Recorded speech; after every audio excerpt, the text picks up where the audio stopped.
The following is a Live the Dream Media production.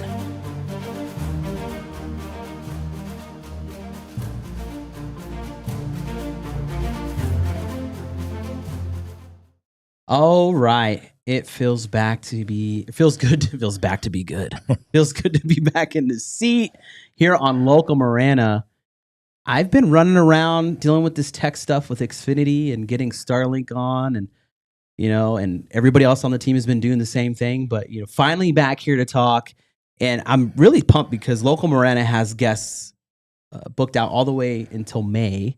And that's something really cool, and it's because the listeners and viewers are recommending people are watching and asking to be on the show. If you've reached out and I haven't gotten back to you yet, I do apologize. It's just we want to make sure we have a really good broadcast network for what we're doing, and we've been working hard to make that happen. Before we get started today, I want to thank Shay for being in the box today. Thank you, Shay. If you want to show yourself cool, that'd be awesome. If not, I totally understand. She doesn't like when I pronounce. Well, there she is. She's the one running all the tech for today. So when you see all this going on, that's who's running it. But anyways, we're going to get started. So I brought in a guest that's been here before, and I'm pumped. It's Vera Earl Ranch Premium Beef, and they deliver amazing quality with their food, their meat. And my family and I have gone out to the spot in Sonoita many times to grab specific cuts that we really enjoy, and we'll talk about those. And Ian was on the show a couple months ago, and we're just going to connect, and we're going to talk about some summer cooking and what recommendations he has for cuts and stuff for time, and then things if you do have more time to smoke. There's a lot of opportunities to enjoy some premium beef, and we're going to talk about those. So before we do, I'd like for Ian to talk about what he does and what he's responsible for and how big the ranch is. I think that's the coolest thing to share. It's just how huge it is. So yeah, I'm with Vera Earl Ranch Incorporated, and then we have a farm-to-table beef company called Vera Earl Premium Beef. I'm a third generation. My two daughters will be fourth generation when they come back. The ranch started out in 1968 when my grandfather and my grandmother purchased it. It was smaller back then. Throughout 2008 until 2015, we've kind of expanded through purchasing leases and partnering with other ranches where we manage the cattle. All in all, in Arizona, the ranches are about 200,000 acres. We run 2,900 mother cows. They're Black Angus cross cows or Black Angus cows. So I think everybody's heard of Black Angus. So that's they're good cattle.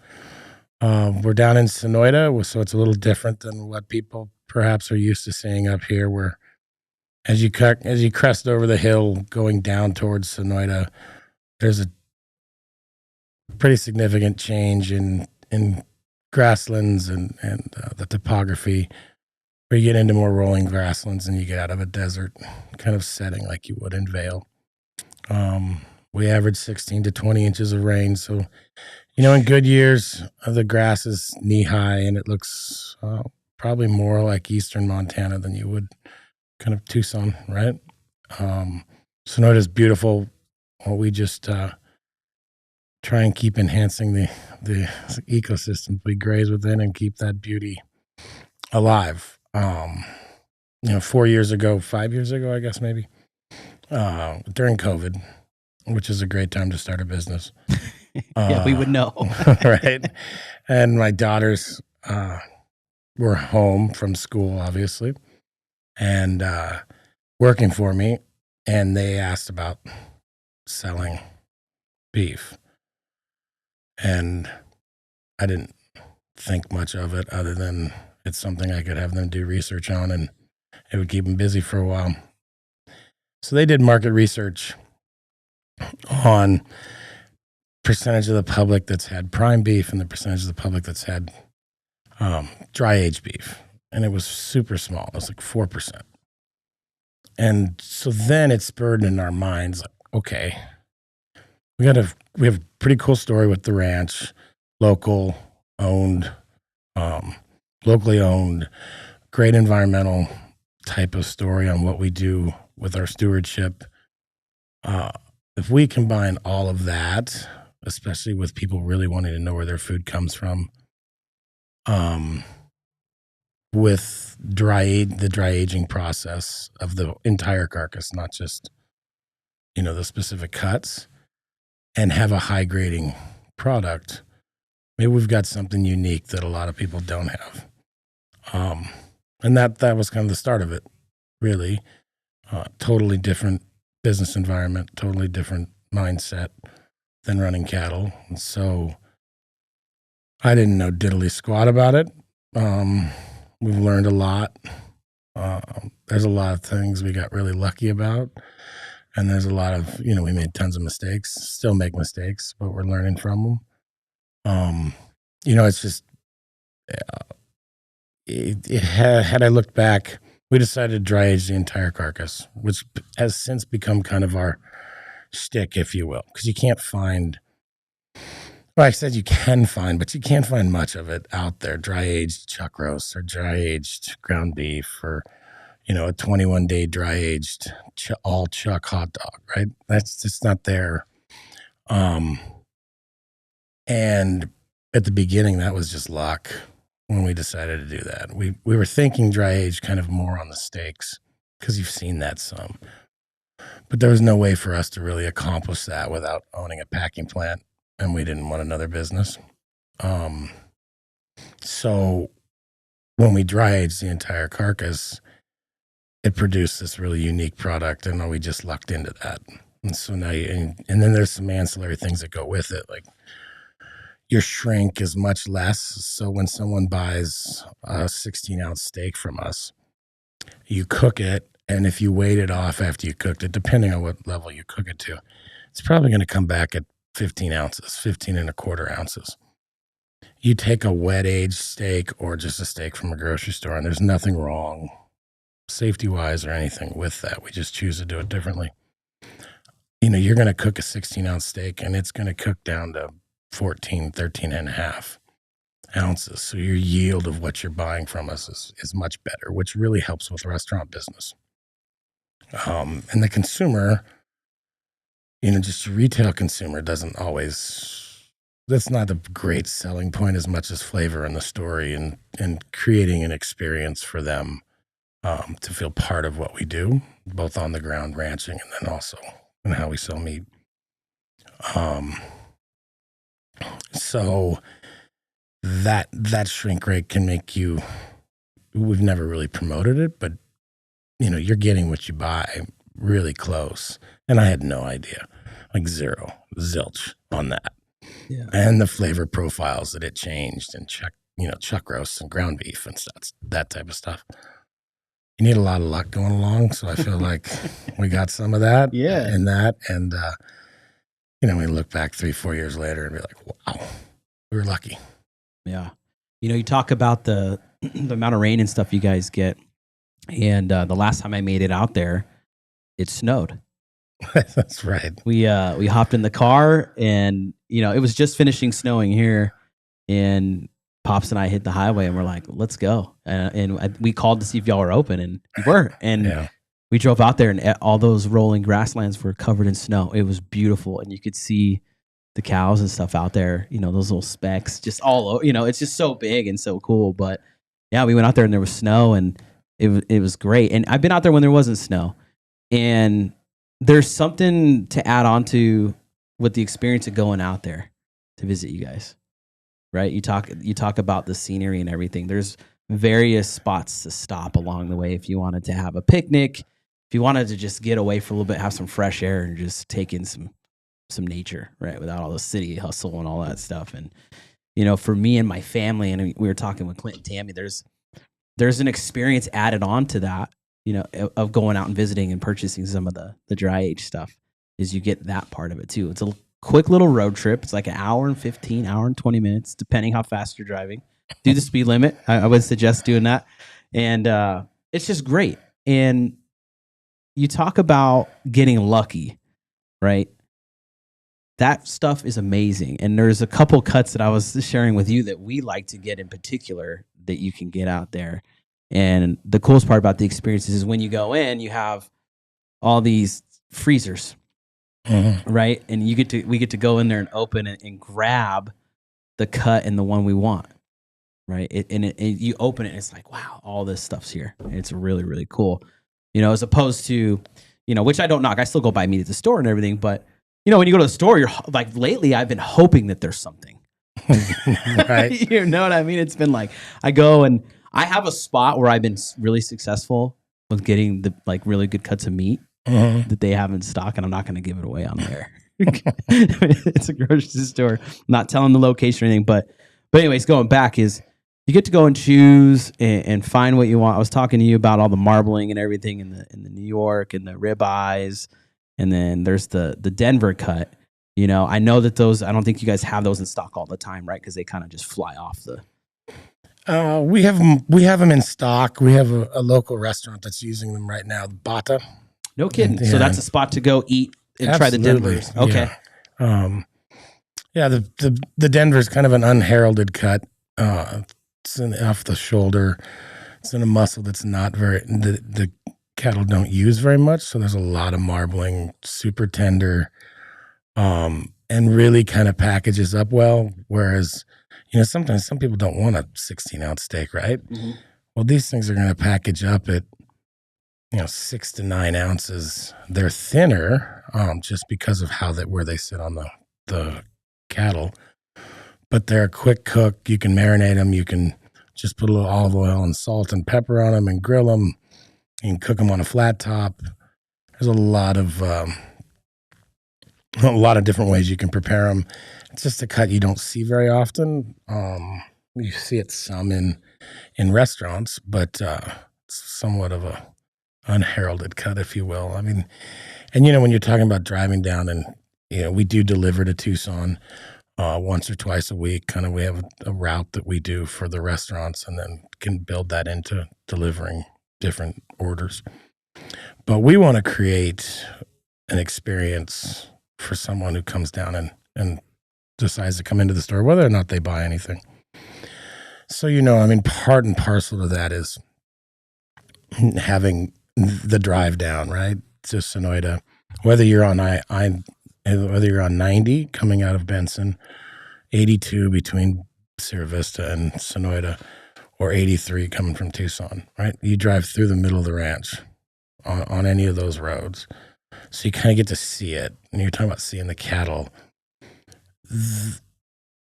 Anybody can sell beef, right? And there's virtues that change that beef up, flavor profile, story behind it, things like that. We want to tell that story, but we also want the customer to feel part of it. And that goes to wholesale as well. And we want them to come in and experience it and be like, those cattle right behind here eventually end up in here, like literally behind the office. They're just step outside. They're right there. Yeah. And so we want them to feel part of that. We want them to see us on Facebook or see our horse operation on Facebook, see how we do things, kind of become somewhat of a part of it. Because it's great tasting beef and it's different and it's unique. But we get that partnership, that kind of feeling the experience, then it really kind of enhances it and makes it kind of culinary experience, if you will. Yeah, absolutely. But hey, we're going to get ready to go to a break. And when we get back, we are going to talk behind the scenes stuff we're seeing on social media. Also, talk about cuts and cooks for the summer. Get people ready because it's going to get hot. People are going to be out by the pool. They're going to be doing stuff with their family. I want to set them up right. We'll be right back after these sponsors. Looking for the best outdoor patio in Tucson? Look no further than St. Philip's Plaza at the southeast corner of River and Campbell, where you can sip on Tucson's finest collection of whiskey at Union Public House, brunch 7 days a week at Reforma Modern Mexican Mezcal and Tequila, and experience our newest restaurant, Proof, proudly serving house-made pasta and artisanal pizza. Enjoy live music and dine under the stars with Union, Reforma, and Proof. Join us at St. Philip's Plaza. Hi, this is Sean McCluskey, co-owner and designated broker for Rincon Ventures. If you're a rental owner by choice or by accident and you're looking to hire or change property management companies, consider Rincon Ventures. We employ an aggressive web-based advertising strategy to market your rental. We thoroughly screen prospective tenants and conduct routine property inspections. Our online system gives tenants the ability to pay rent and file maintenance requests instantly over the web. Our owners can use the same system to instantly check on their properties. Call Rincon Ventures at 881-2258 or visit us on the web at rvprop.com. 80% of those that have been incarcerated have been in foster care. So that's crazy to think that 8 out of every 10 inmates, male or female, have touched the foster care system. So if we can break the cycles that cause the foster care system to even be in existence, we're going to change society. At GAP, I found love. I found family. It means hope. It was almost like I had a family away from my own family.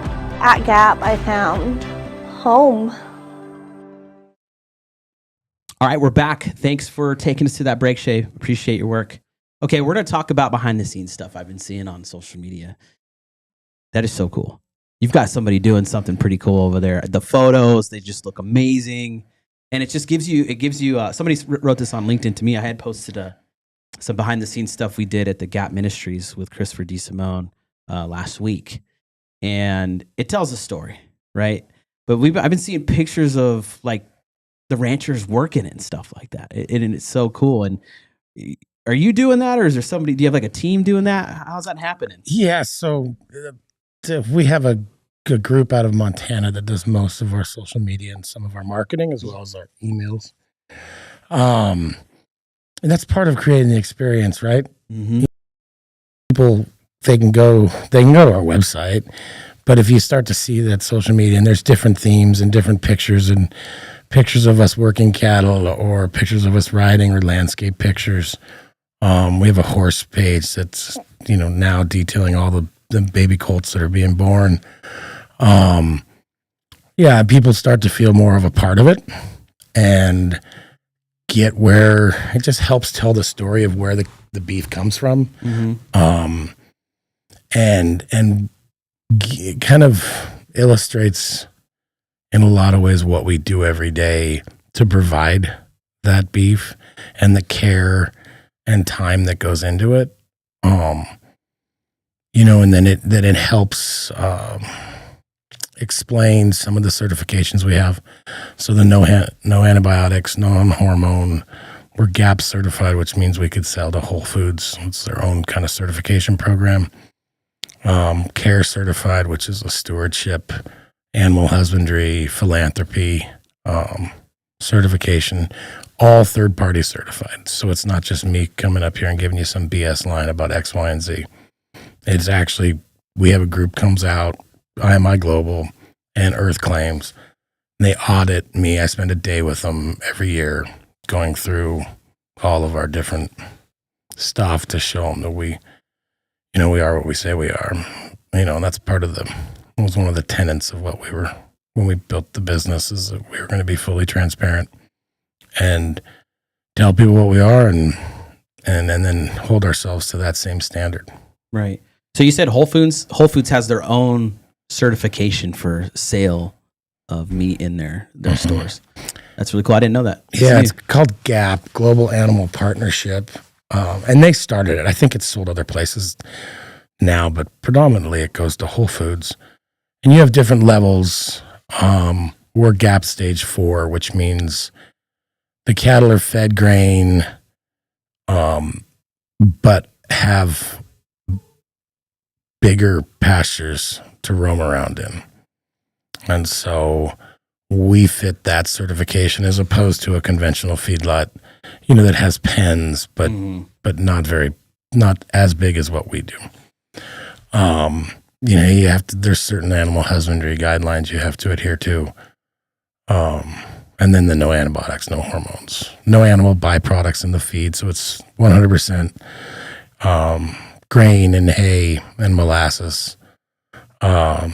We source all of our feed within 100 miles of the ranch, trying to keep everything as local and local to Southern Arizona as possible.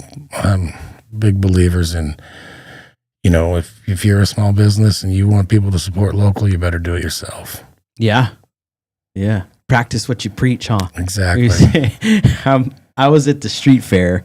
This is a funny story about that. I was at the street fair and I'm just walking, I just listen and I saw somebody, I won't say the name or whatever, and local business and whatever. And I see somebody grab the product and it says it's made in, it was another country. I won't give the country credit, but it was made in another country. And the person's like, "What are you doing, dude? I thought you were local." Like, just called them out in the middle of the street fair in front of everybody. And I was like, oh man. But the banner was like local this, local, support local, and everything. And it was like everything was made in a different country. And I was just like, oh my goodness.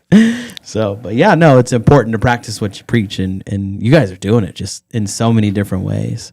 It's really, really cool. Really cool. Yeah, again, there's some things you get lucky at.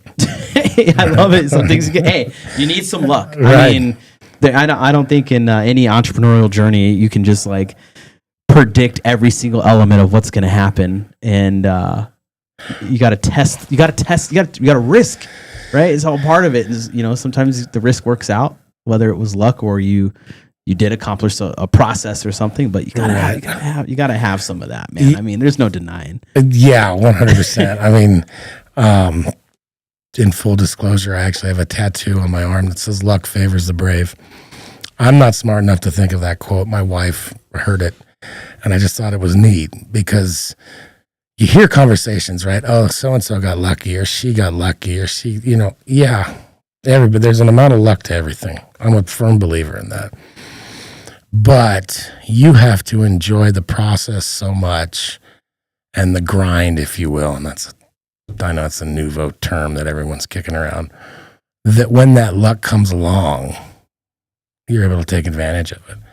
Lots of people get lucky and don't even know they're getting lucky, right? And then aren't in a position to take advantage of it or roll with it. But like succeeding or reaching a goal, that's a fleeting feeling because you get there and then what's next? You said another one. You keep going up, right? So I'm a firm believer. You got to enjoy the time in between the periods of where you reach your goals. Because if you don't enjoy those times, you're going to only enjoy 10% of the whole journey. Yeah. Yeah. I something that gets said a lot around here is enjoy even the little wins.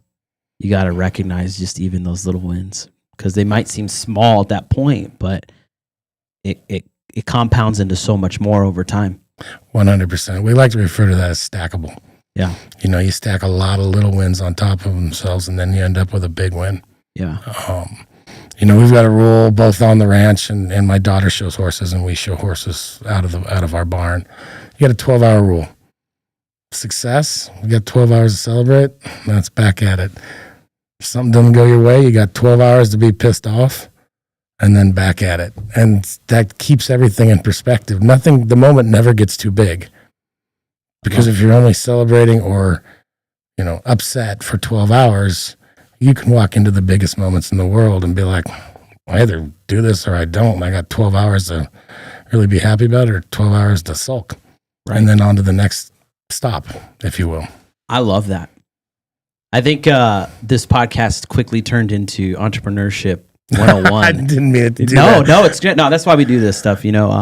There's a legit hunger for folks that want to be entrepreneurs. I saw something from the Dave Ramsey Network this morning where 70% of the workforce wants to actually be entrepreneurs, right? And there was a conversation of what it takes and how to make it happen. You talk about stackable. How long have you been stacking, Ian? Probably since we first started. I mean, when I moved down here in 2000. Yeah. So we're 2025. So it's 25 years of stacking, right? And to you, I'm a baby. We're a baby. This whole thing's a baby, right? We're moving into our 6th year of stacking, right? And then I don't know if you're familiar. Have you heard of Alex Hormizi? I have not. So he talks about entrepreneurship and he talks about how people start and then they get stuck in this cycle. And it's the cycle that they live over and over and over again for years in the entrepreneurship. And when they start, and you'll probably agree with it, when you first start something or you're bringing in something new, even you, because I know you guys are still finding ways to innovate, right? You're finding new ways to do things. It's this uninformed optimism. Right? You're going into it, it's new, yeah, dude. We're gonna kill it, dude. And then you get into the mud, right, of where things are happening, and it becomes pretty relentless, and you're trying to figure out how to make it happen. And you talk about your 12-hour window. If you're stuck fixated on how things went wrong, and you're completely grieving about it for a long time, that's going to set you back, right? And instead of focusing even on the little things that happen in the mud, right? And he said, well, what'll happen is folks, they get caught in the mud, and they're in there, and they start losing focus because they see, oh, that guy over there or gal over there is doing something really cool. They just started. It looks awesome, because those people are in the uninformed optimism stage. So then this person will jump out of the mud instead of stacking and go right back to something new in the uninformed optimism stage. Yeah. And that's what happens to 90% of the entrepreneurs that do enter into it. Yeah, I'd probably say higher. Yeah, I mean, probably higher. Yeah, probably from what you've seen, right? Yeah. We were really, really lucky, or I was really lucky to watch my dad in business, and then how he and my grandfather did things. And I didn't understand, because I was just a little kid, how they did things, how they managed, how they interacted with their employees, how they set themselves up going forward. I just observed it and really didn't take it into account until I was thrown into it, where I had to run something, and then found myself going back to those types of thoughts and going, holy smokes, that's why they did that. That's why they did that. So much of it, I mean, I've forged my own path and I have my own style. I'm not just like they are. But, and I'm talking growing business and things like that. But it's weird looking back, how much of that I kind of drew on. And heck, at times I was 8 years old, But one thing that's, so you remember stuff when you were 8 years old about the business? Yeah, not the cattle business. Yeah. They were in the commercial laundry business in Seattle, Washington. But still in business, right? Yes, yeah. 100%. Wow. And so, but you go with that. And one of the best things that I somehow learned was to surround yourself with people who are smarter than you. It doesn't have to, you got to put your ego at the back door and just get people around you. One guy might be a great mechanic, and, one woman like Sonora might be a fabulous marketer and kind of manager of stuff. And all of those attributes, if you look at them as individually, they're better than me in every single one of those deals. Cowboys, there's certain cowboys that are way better than me, right? That work with me. But you're not forming something for yourself. You're forming a team to be successful in a business that you manage or own. And if you can put your ego to the side and have all those different parts, if you will, that collectively make a really strong business and individually are better than you in each one of them, or whatever sector they're in, I think, I don't know for sure, but that's how you create something long-lasting. Everybody wants money, right? If you chase money, I think you're going in the wrong direction. We have a basic principle within all of our businesses that we're not chasing the bottom dollar. We're chasing something else. We want to be better. Like our horse operation, it's just create good horses. We make good horses. The finances take care of themselves eventually. We chase the shiny object. We're never, ever going to accomplish what we're trying to accomplish by chasing that. Stay in your own lane, figure stuff out, and have a goal 10, 15, 20 years in advance. Yeah. And don't stop pushing towards it. We can talk about beef too. Yeah, we will. No, you're bringing up a great point, and you talk about mentorship, right? That's an important thing to this. I think every successful business person or owner I've talked to highlights the same thing. And I am lucky, and I would say blessed. I have two business mentors, Clint Peak and Tammy Peak, that are here with us. Mm-hmm. And I get to see and hear stories from all the stuff they were involved in. They owned a trucking company, they own a bakery, like all these different things they've done and succeeded at, and they're transparent with when things didn't go wrong, but they do that knowing that I can take that education, like you were seeing things happening and answering why they did that now, right? And I know for sure, like my mentor will let me go get in some mud just so I get the experience from it. And he'll know, like, that's probably not a good idea, right? Like, but he'll let me go and experience it for myself. And it talks about how that just brings up how important mentorship in this is.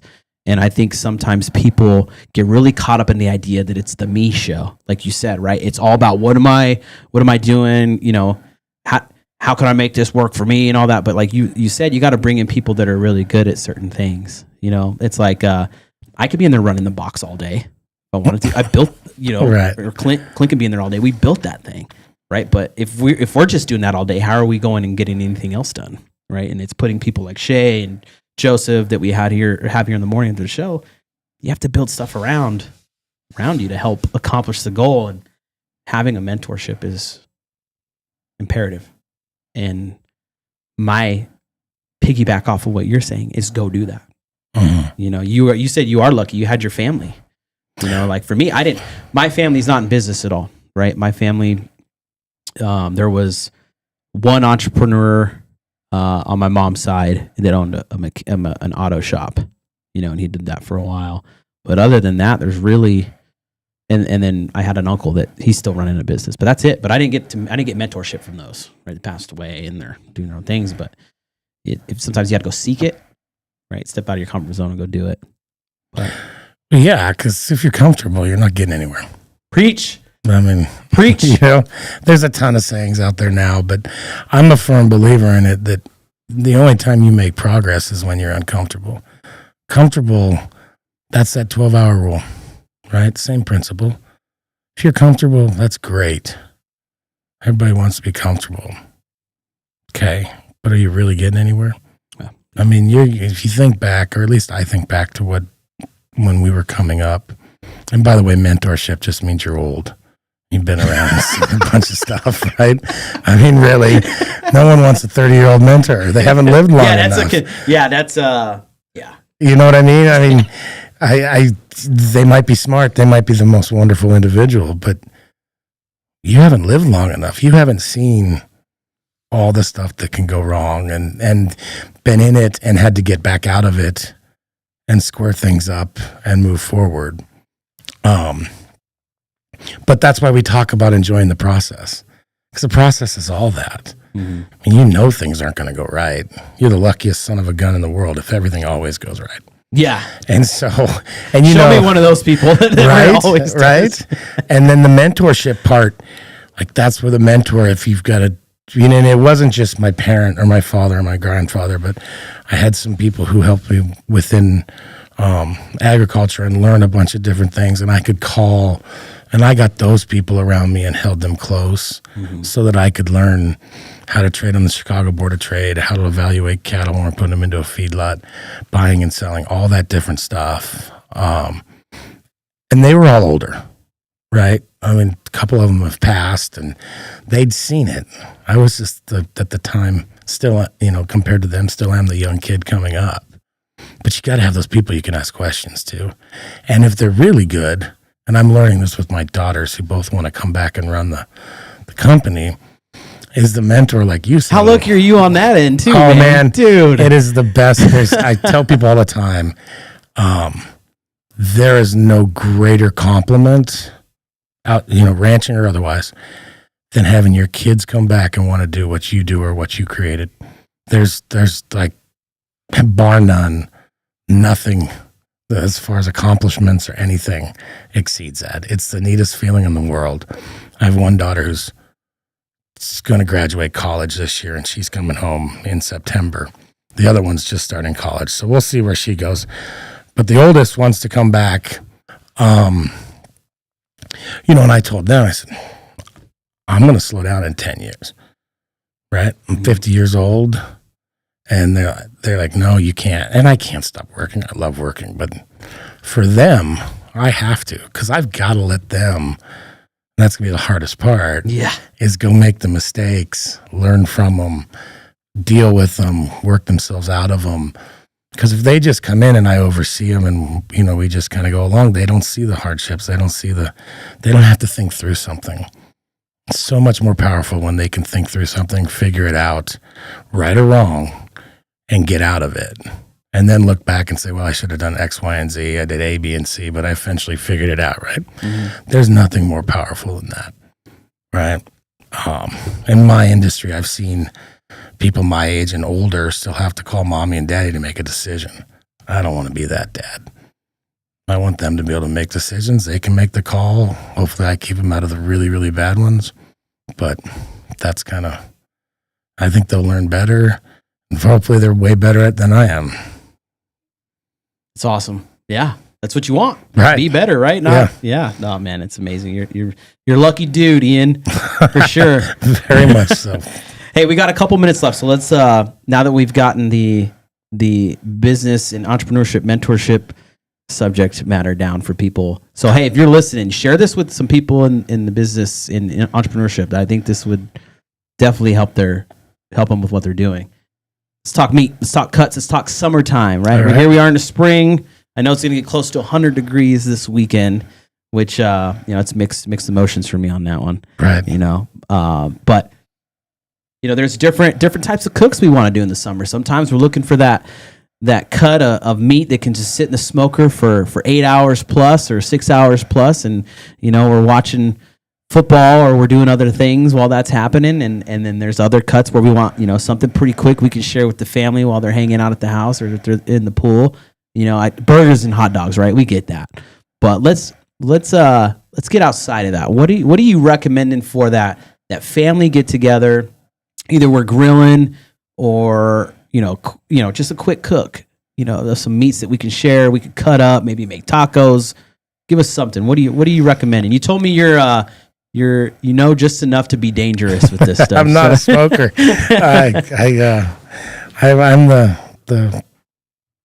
the cheater when it comes to smoking. I put it in that thing and I plug the meat thermometer into it and set it at a time and I walk away with the smoker. So I'm not one of those I'm guys. the same way. I'm not the guy that grabs the feeds wood. Like my pops would even go buy a certain flavor of wood. Right. I'm like, we just got him a pellet grill. I'm like, Dad, you need to slow down a little bit. Why don't you just do this, dude? Yeah, I'm not that guy. I guess there's too much ADHD in me and I can't sit there and stare at that dang thing for 18 hours. And God love the people that can, because it can really create some cool meat and some really good meat. I want to say one thing about the burgers and the hot dogs. We are not your normal burger and hot dog. All right, They're tell us everything. about it. So the ground beef is 21-day dry aged. We give you 4 selections in grind. So we have a ground brisket burger, which is 100% brisket. Super, super flavorful. Oh, man. We've got, and then we also have that version of burger with cheddar and bacon in it and blue cheese and bacon in it and a jalapeno cheddar. Okay, man. Which is super cool. We've got just our standard blend. All of these are dry aged. We've got if you like a little leaner, we've got a sirloin blend, which is just sirloin ground up into ground beef. And then we have a chuck brisket blend, which is kind of in between our blend and the brisket blend for as far as flavor goes. And then we have the 21-day dry aged all chuck hot dog and the 21-day dry aged chuck and brisket brat. Totally different. I'm sure they're out there, but I would challenge anyone to find a 21-day from a singular piece of the cow hot dog and brat. And you got that at the shop over We here? got those at the shop. Okay, I got to do that. Yeah, I haven't done that yet. They're super fun. I had somebody describe them as steak in a tube. And you don't think of hot dogs that way. No, right? you think about what we're used to culture with Right. hot dogs. Dude. Right. I mean, right, you buy 18 of them for 99 cents, and you don't know what you don't really know what's in there. Yeah. So, but as far as cuts, I think it just depends what you're doing. What you want to create, right? On the kind of quicker end, there's the Denvers, like we talked about. There's the flat irons or the sirloin flap, also called a bavette. those take marinades really, really well. You can marinate them for 24 hours, and you come and get a great piece of beef. We had a flank last night that we marinated for 6 hours prior, threw it on the grill. It took us 15 minutes to cook it, and had that with a salad. Fabulous cut of meat. Like, those are kind of your quicker cooks, right? They're thinner. The bavette in its whole is probably 3.2 pounds. Its flank in its whole is 2 pounds, call it. So you got a little bit, if you want to go that route and marinate it and then cook it over the grill and slice it up for the family or what have you. Super cool meats. You go on the bigger end, you got your brisket, which everyone smokes. Our brisket's a little unique because it's a little drier, so it's a little different to smoke. And then the picanhas and the tri-tips. Everyone knows a tri-tip. I like the tri-tip and the picanha. The difference between the tri-tip and the picanha is the picanha has a fat cap that's about 3/4 of an inch that runs along the top of it. So some of you smokers, and actually if you want to slow grill it, that fat kind of seeps in, adds a ton of flavor to the cut, to the picanha. And that's another one you slice up and you can serve. But you can cook those on a flat top, cook them on a wood grill, you can cook them on a gas grill, and you can smoke them. I mean, I've done it all 4 ways, 5 ways. But they're going to weigh 2 to 3 pounds. So, depending on the size of, or you can combine all of them, right? And then there's the higher end steaks. I mean, you've got your tomahawk, got your ribeye, your New York, your Kansas City, which is a bone-in New York, your filet, and we're going to start doing a little bit of a bone-in filet, which adds a little flavor to it, right? All great cuts. Your richest is the ribeye. It's going to have the most marbling to it. Oh, so good. Your filet is going to be your most tender, easily cuttable. My favorite is the New York because it's somewhat between the two. Sometimes ribeyes can get a little rich for me, so the New York is a little bit more of a muscle meat, but has tons of marbling in it. Super packed with flavor, a little denser cut than the ribeye and the filet. And you can smoke those as well. I've tried my venture into that. I'm not very good at it. Yeah, I'm not stellar at that. I'm the same way as you. I can't just sit there and let things. I'd rather do the stuff like the Denver. At the most, I'll do a tri-tip, right? Yeah. And I'll get that going, and I'll smoke it, and I'll cut it up and make tacos and make salads and stuff like that. The tri-tip is very diverse. I'm pretty new to the tri-tip probably the last couple of years because my pops, he handed me one from your place, I believe. Oh, okay. And it's just so diverse the things you can do with it. It was so much more tender than I thought it would be. Like I was, as far as expectations. And I guess there's a key, you got to cut it the right way too, or something like that. So there's something to know about with the grain, right? So make sure you do that. For sure. I've been successful 100% so far, but I'm sure my day will come where I'm like half asleep. But it's so diverse. Cutting up into tacos, doing fajitas, just you name it, and it's just it's great. Yeah, and the carne asada, we do sell a carne asada, chopped and sliced. It's not seasoned, but it's ready for your seasoning. That's out of the chuck. Okay. So it comes out of the shoulder clod, and so you're gonna get a super marbled, chopped up or sliced, packaged, ready to go carne asada, or you can order, a chuck roll or a shoulder clod from us. We can cut it that week for you, and you can make your own carne asada out of it if you want to put in the work, or we've got it pre-made. But you're talking about tacos and things like that. I mean, it's pretty good stuff. Heck, you can put it in chili. Yeah. Not exactly in 100-degree weather. You were craving chili, but you can take that chopped chuck and put it in the chili as kind of with a little more chunks, with some chorizo. We've got all beef chorizo that I'm biased, but I like it. Yeah. Okay. I got some more stuff to try. All right. So how do they order online? Just go to the website? Yeah, you can go to the website. It's vepremiumbeef.com. You can call into the office, 520-455-9317, or you can email us at beef@veraearlranch.com. We got a rule that we get an email, so you get a return email in 30 minutes. When you call in, someone will answer the phone. They can take your order there. They can kind of show you how to do it online. We're changing our website up, so currently ordering online is fine. We get it. But the way it works is we get the order, and then Morgan or Grace or Callie will call you within 30 minutes of opening the store and discuss your order with you. Make sure, we're getting you the type size steaks you want. Make sure we're getting you exactly what you want in that order. And then they'll build it for you and send you the total. And if it's too much or too little, you can say, I want to add this, or you can say, pull this off. And we can do that. Then we send you a bill. You pay, you either can come down and get it or we'll deliver it. Awesome. Hey, and if you go down there and get it, okay, let everybody know you're down there and what you think. It's a beautiful landscape, and take the time to do it. Share some stuff on social media. You know how we are here. So, yeah. Ian, it's been great having you here again. I look forward to having you here again soon, and possibly seeing you on some other shows. I think you would. I think it'd be awesome to see you on Chris's show too. I think he's a big foodie guy. Has Foodie Friday. Oh yeah, yeah. He does a Foodie Friday. I think it was last week or the week before. 6 different restaurants came through on the show.